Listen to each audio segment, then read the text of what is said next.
friends, this is Adam with Movie Guy 365, and today I want to talk about if 4K HDR really makes animation look that much better as opposed to Blu Ray.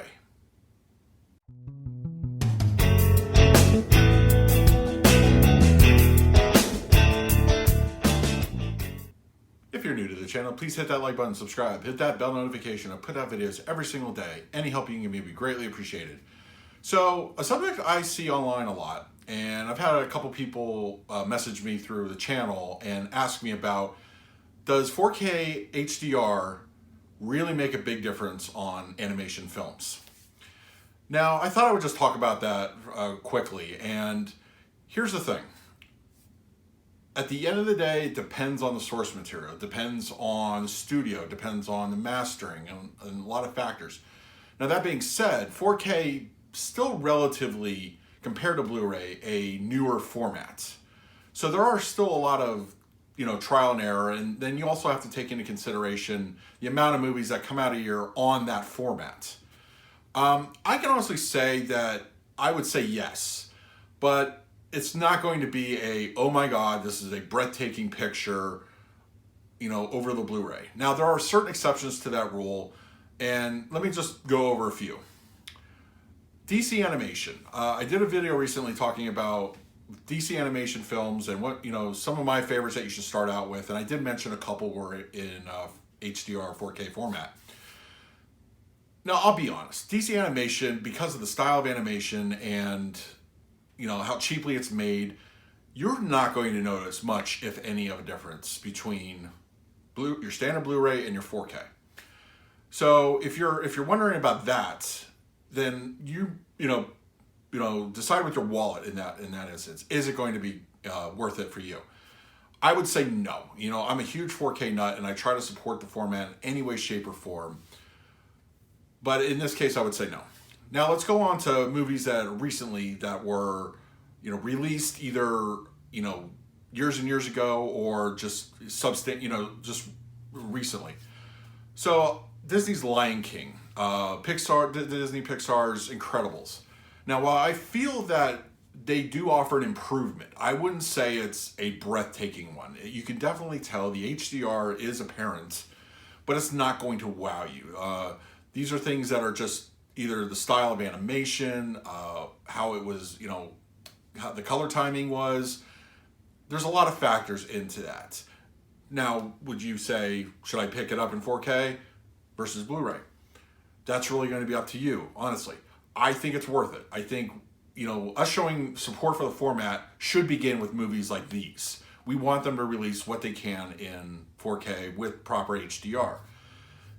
And, I remember some of the older films. When Cinderella came out on Blu-ray, I was amazed then on how good it looked compared to like DVD or TV. And I want to see something like that. I want that equal amount of amazement. I do think Lion King looked great. I do think The Incredibles look great. And now let's talk about a little bit recent releases. Go Incredibles 2. Go with Wreck-It Ralph. That, even though that's technically a catalog title, that was released recently, and it's probably one of the newer within the last 5-6 years. I felt Wreck-It Ralph was absolutely a good bump up in quality. I think slightly better bump than what Lion King was in terms of quality. Now, Incredibles 2, I feel, was a whole different animal. Those types of movies were made currently with 4K HDR in mind. They are, we have 2K scans that are upscaled. We do actually have 4K native, but those are very few and far between. I would say The Incredibles 2, while not going to talk about the quality of the movie, I feel that it looked less like a quote-unquote Pixar movie and an animation than more of a film.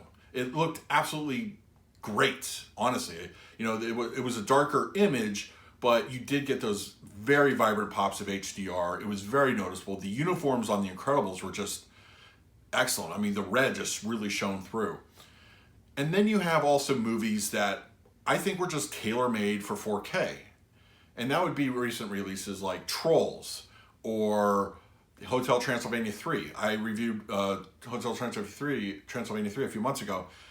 I think it looked just like eye candy, pure eye candy. It was definitely made with a brilliant color palette. It looks stunning compared to the Blu Ray. Those are the type of movies that are just really show off the format. And, you know, whether you like the movie or not, if you really want to show off what 4K animation can do, you show somebody that. It's going to look stunning. Just amazing color. It's very vibrant, comes to life. So that's really what you have to deal with. Honestly, for me, I think it's really, I want to support the format at the end of the day. But I think overall, you're going to see, on an average, a better Blu-ray versus 4K on a live action film. That's just the way it is. That's just, you know, they're two different art styles or two different forms of film.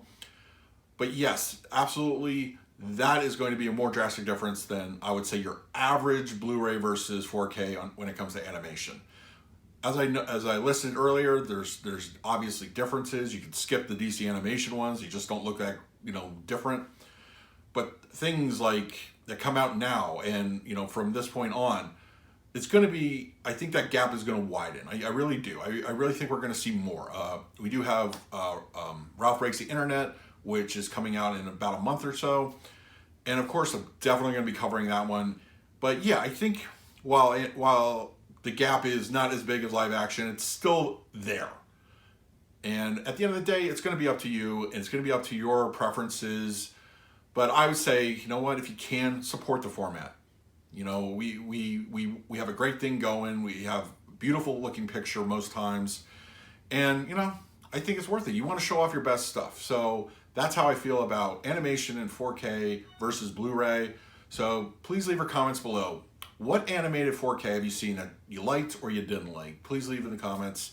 And please like, subscribe, hit that bell notification. I put out videos every single day. So until next time, this is Adam with Movie Guy 365. I will see you at the movies.